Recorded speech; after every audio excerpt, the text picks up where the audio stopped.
এবারে আমার বার্থডে গিফটটা ওটাই সবথেকে আমার বড়। So that's the most special birthday gift that I got this time. আপনাদের সবাইকে স্বাগত সিনে গসিপে। হাই,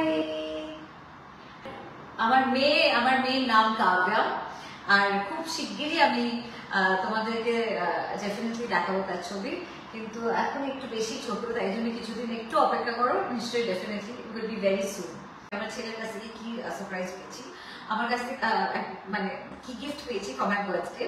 কালকে সে একটা খুব ভালো আঁকে, কবির খুব ভালো আঁকে, তো কালকে একটা খুব ভালো একটা ছবি আঁকছে আর খুব সুন্দরভাবে, তারপরে বুঝতে পারলাম যে ছবিটা হচ্ছে একটা কার্ড করছে, তো সেটা আমার হ্যাপি বার্থডে কার্ড। খুব মন দিয়ে ছবিটা আঁকছে, আর তখন কবিরকে বলছি, কবির ইটস ইওর বেড টাইম, বাবা তুমি ঘুমোতে যাও, এতক্ষণ ধরে কি করছো? তারপরে ও একদম আমার কথা শুনছে না, পাত্তাই দিচ্ছে না আমাকে, আর মন দিয়ে বসে আঁকছে। আঁকতে আঁকতে বলছে, মামা এটা তোমার বার্থডে কার্ড, এটা তোমার সারপ্রাইজ বার্থডে কার্ড, আমি তোমাকে কালকে দেবো। ওইটা সারপ্রাইজ বার্থডে কার্ড, আমি কালকে পাবো? ঠিক আছে। তারপরে আমি আর বেশি বিরক্ত করলাম না, বেশি কথা বললাম না, বাড়ালাম না। আজকে সকালবেলা যখন আমি মামা ওরা আমাকে যখন দেখালো বার্থডে কার্ডটা, আমাকেও ভীষণ একটা অভিনয় করে সারপ্রাইজ হলো, ও ওয়াও কবি, এরকম ভাবে দেখা গেল যে আমি ভীষণ সারপ্রাইজ, আমি জানতাম না এরকম বার্থডে কার্ডটা দেখতে, সেইভাবে কিন্তু দ্যাট ইজ পার্ট অফ মজা আর এইসব ছোট বয়সের innocence of everything, the fun. তো সেটা আমার সব থেকে বড় গিফট। এবারে আমার বার্থডে গিফটটা ওটাই সব থেকে আমার বড়। That's the most special birthday gift that I got this time.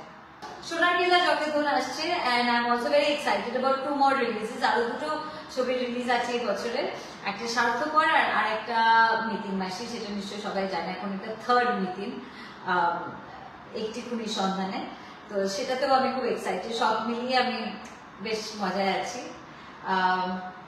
আমার এখন আমি যেটা বললাম যে অনেকদিন পর আমার একটা ছবি রিলিজ করছে, ছবিটার নাম সোনার কেল্লা যতক্ষণ, আজকে পোস্টার রিলিজ করেছে, আর খুব ভালো রেসপন্স এসছে।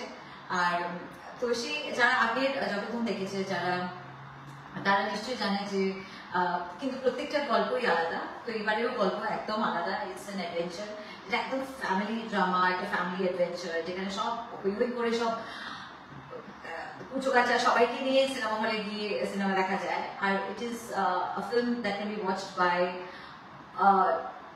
ডিফারেন্ট সর্ট অফ অডিয়েন্স, মানে যারা হচ্ছে অনেক ছোট থেকে অনেক বড় পর্যন্ত সবাই আশা করছি এনজয় করবে ছবিটা।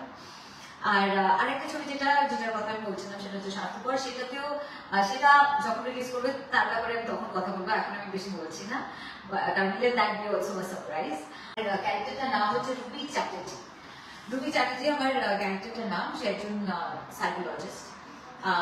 তো তারপর তার সঙ্গে মুকুলের দেখা হয়। মুকুলের ব্যাপারে বেশি আমার মনে হয় না কোনো বাঙালিকে বলতে হয় বলে, আমি কাউকে চিনি না, কোনো একজন বাঙালিকে চিনি না যে সোনার কেল্লা দেখেনি। তো সেখান থেকে এবার মুকুল সে বড় হয়েছে এবং তার জীবনে কি হয়েছে এবং কি কারণে সে আবার একজন সাইকোলজিস্টের কাছে আসছে, সেটা নিয়ে পুরো গল্পটা। এবং তারপর থেকে বিমল এবং কুমার এবং তাদের পুরো জার্নিটা অ্যাডভেঞ্চার, মানে অমৃত এবং গৌরব ছবিটাতে আছে। আরেকটা ভীষণ ইম্পর্টেন্ট ক্যারেক্টার আছে শাহিন। তো আমাদের এখানে গল্পটা অনেক অনেক একটা, যেটা আমি বললাম, হচ্ছে ফ্যামিলি এন্টারটেইনার, মা বাবা কাকা জ্যাঠা কাকুরাও দাদুরাও সবাই যেরকম এনজয় করবে, তার সঙ্গে বাচ্চারাও এনজয় করবে, কলেজ গোয়ার্সরাও ভীষণ এনজয় করবে গল্পটা।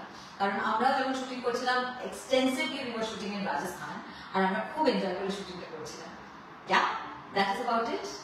জয়সলমেরে আমরা যখন শুটিং করছিলাম তখন মুকুলের যে বাড়িটা দেখানো হয়েছিল সোনার কেল্লা, সেখানে গেছিলাম। এবং সেখানে কারণ এই সিনেমাতে মুকুল বড় হয়ে গেছে এবং তাকে নিয়ে গেছি তার বাড়িতে, এবং তার আবার পূর্বজন্মের কথাগুলো মনে পড়ে যাচ্ছে। সেটার জন্য, সেই ফ্ল্যাশেসের জন্যই আমাদের আবার ওখানে যেতে হয়েছিল শুটিং করবার সময়। তো সেখানে আমি জানতে পারলাম যে এখন সবাই টুরিস্ট ওখানে যায়, মুকুলের বাড়ি বলেই ওখানে সবাই চেনে। তো খুবই ভালো লাগে, definitely it gives us a lot of pride thinking যে আমরা একটা টুরিস্ট স্পট হয়ে গেছে সত্যজিৎ রায়, থ্যাঙ্কস টু রে মুভি, যে সবাই ওখানে যখনই টুরিস্টরা যায় তখনই ফার্স্ট বলে যে সোনার কেল্লা আমরা দেখতে চাই, বা ফার্স্ট বলে আমি মুকুলের বাড়িটাকে দেখতে চাই। তো সেই জায়গায় আমরা শুটিং করেছিলাম। জয়সলমেরের বিভিন্ন সব লেন্স আর বাই লেন্সের মধ্যে শুটিং করেছি। সকাল রাত্রি দুপুর প্রচন্ড কনকনে ঠান্ডা, আবার এক এক সময় ভয়ঙ্কর গরম, সবের মধ্যে, কারণ ডেজার্ট এরিয়া বোঝাই যাচ্ছে যে এক এক সময় একদম এক্সট্রিম টেম্পারেচারে আমাদের শুটিং চলছিল।